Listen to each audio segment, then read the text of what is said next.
Yeah, things are crook. This is a view of Australia's current account.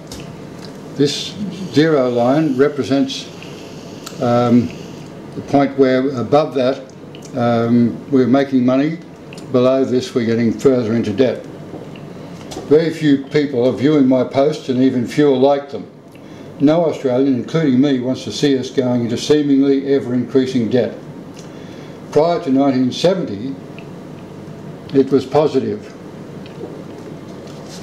And we invested in dams, steelworks and fabrication facilities, the bauxite, aluminium industry, the building and maintenance of railway networks.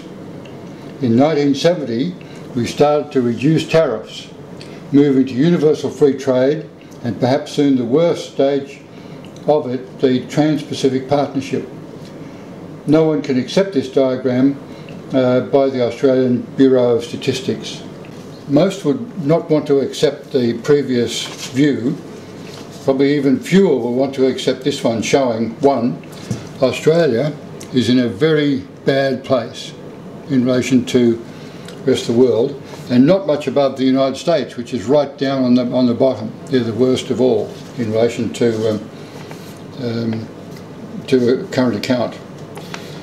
Very few have a positive current account, including China, Russia, Scandinavia, Saudi Arabia, Germany, France. This shows Venezuela and Algeria, but last year, and this is 2 years ago, last year Venezuela and Algeria slipped back to the zero line, but I've not yet picked up what happened. Almost all countries need to borrow, and very few are able to lend. The group, which is probably bigger than America, the world's biggest banks, can lend. They do lend on their terms. Share markets all over the world have gone up because it was determined that Greece is no longer a problem. My prediction is to wait a week and see a different story. Yes, I'm all fired up. The thing is that no one wants to look at the posts, and certainly no one likes them, because they want me to be saying everything is just great.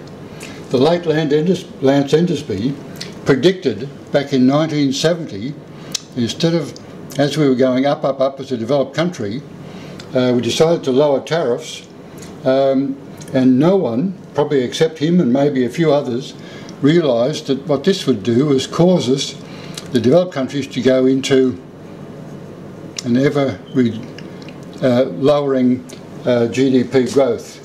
I don't know how many times we have to show this. We but we were held up by the mining boom, and now we're continuing the downward trend that Lance Endesby predicted all those decades ago.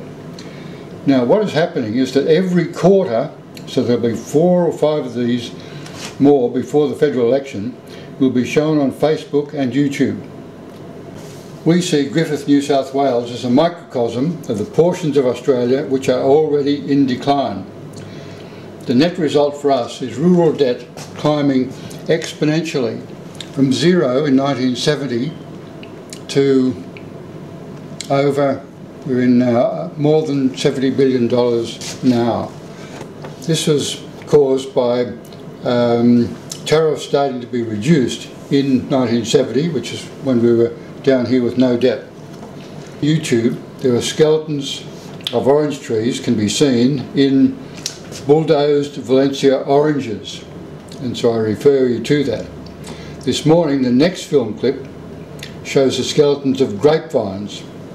Farmers are victims of an agricultural system, and I'm blaming Barnaby Joyce, Warren Truss, Tony Abbott and others, which does not encourage growers to challenge wineries, who are in turn victims of a refusal to listen to a call for a fixed and lower exchange rate, making them easy prey for countries such as China, which enjoys a positive current account.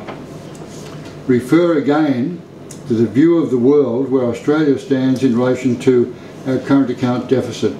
We are down near the bottom of the pack. For decades, this vineyard produced selected varieties of top quality grapes. The grapes were converted to excellent wines, and they provided great satisfaction and consistent wealth for the family. The farming family nurtured the farm which they planned to pass on to their children. This dream has been shattered by not anything which they did, but which resulted from betrayal by uncaring politicians. It breaks my heart to see what is happening. It reminds me that the national member in 2001 commended Valencia growers for bulldozing hundreds of thousands of trees and planting grapes. Now grapes are being bulldozed. The National Party brand is broken. Voters should contact their favourite minor party, whether it is the Country Party, Australian Country Alliance, Small Business Party or others, to share preferences and defeat the Nationals. They should start now by blocking the Trans-Pacific Partnership. The world map shown earlier in this film shows that the US has a worse current account than any nation in the Pacific. They want to use their power and their multinationals to be able to sue Pacific governments if they cannot make enough profit while they're gobbling up industries in the region.